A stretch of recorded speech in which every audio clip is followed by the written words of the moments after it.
Whether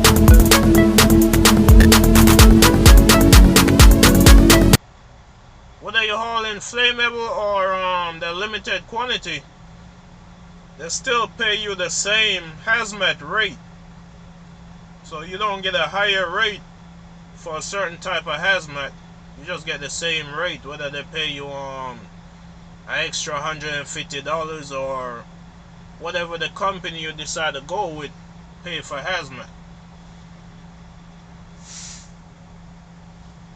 If you decide to haul container, when you're talking to that company, make sure you find out what all they pay for extra than your regular line haul. What I mean by your regular line haul is just like hauling a regular dry box from point A to point B.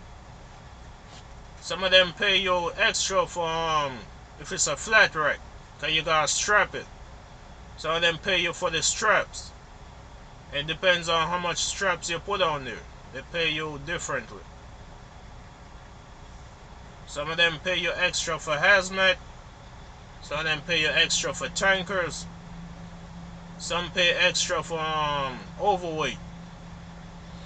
Now overweight is a tricky one. Some of these companies, they pay you extra for overweight if it's over 80,000 pounds. When you go on the scale, once your truck and trailer with a cargo weigh over 80,000 pounds, they pay you extra for it. Now if you weigh 80,001 or you weigh 100,000 pounds, they pay you the same amount. You don't go by how much you have over. Now some companies, they have a limit on the containers.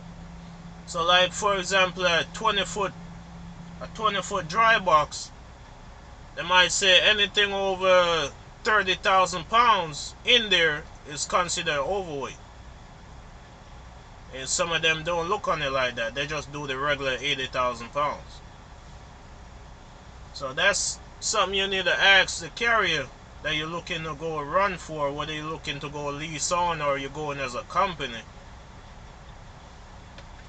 because that help boost your pay, boost the money you make out here.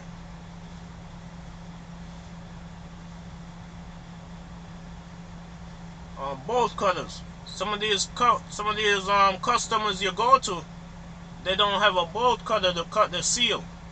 When you have the bolt seal, like I don't know if you could see the seal on these two containers in front of me, but they have the bolt seal on it. They don't have their little plastic seal.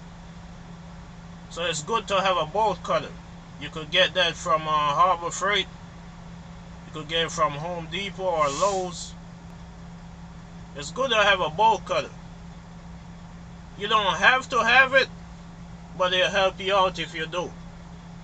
For example, if you go to a customer, you're trying to hurry up and get out of there because you have another load that you need to get back to go run. If the customer don't have a bolt cutter, instead of waiting for them to get one or waiting for them to find other alternative to get that seal off the container, you could go ahead and cut that bolt with their permission so they could unload you so you could get out of there. When you're out here, you're not out here to waste time. Yeah, you could sit there and wait for them to get a bolt cutter, however they get the seal off. You might get detention pay if the carrier paid detention pay, but how much is the detention pay? For example, if you're getting $30 an hour for detention after 1 hour, does it really worth it? I'd rather be going down the road at 60 miles per hour than sitting at somebody's yard making $30 an hour. Just for example, if you get $1 a mile, but we just use $1 a mile for an easy number to work with. If you're getting $1 a mile and you're going 60 miles to pick up an overweight hazmat load, so now 60 miles at $1 a mile, that's $60. If your overweight pays $150, your hazmat pays another $150. You're looking on $360 to haul that load. So would you rather sit at a customer for $30 for 1 hour, or going down the road for $360 for 1 hour? But that's just container life, man. Just trying to show y'all what we do out here. Container is not really, the information is not really out there like it is for dry box or reefer box. It's not a lot of guys that haul containers compared to the guys that run the regular road boxes. So it's a lot more common and easier to access the information for 53-foot dry box or 53-foot reefer box than the information hauling containers. So that's why I make my videos, trying to give y'all an insight on the container lifestyle. The rail yard is a little different setup from the port. Some ports have the rail yard in there also, but this port I deal with, it's a rail yard slash port, but everything is stacked up like it's just a port.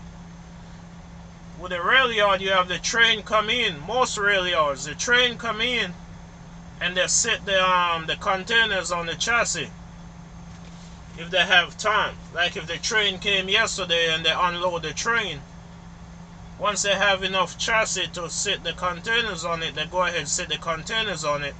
When you show up to get your load already sitting on the chassis.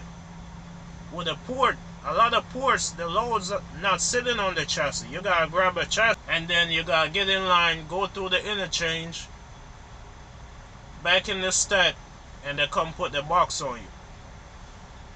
And that's a big difference.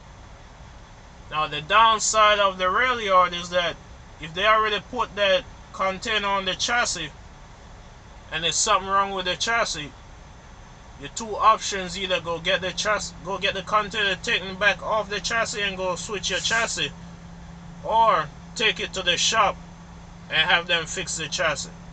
If they're real backed up, they're not going to fix it. They're going to tell you go get the container taken off and get you another chassis.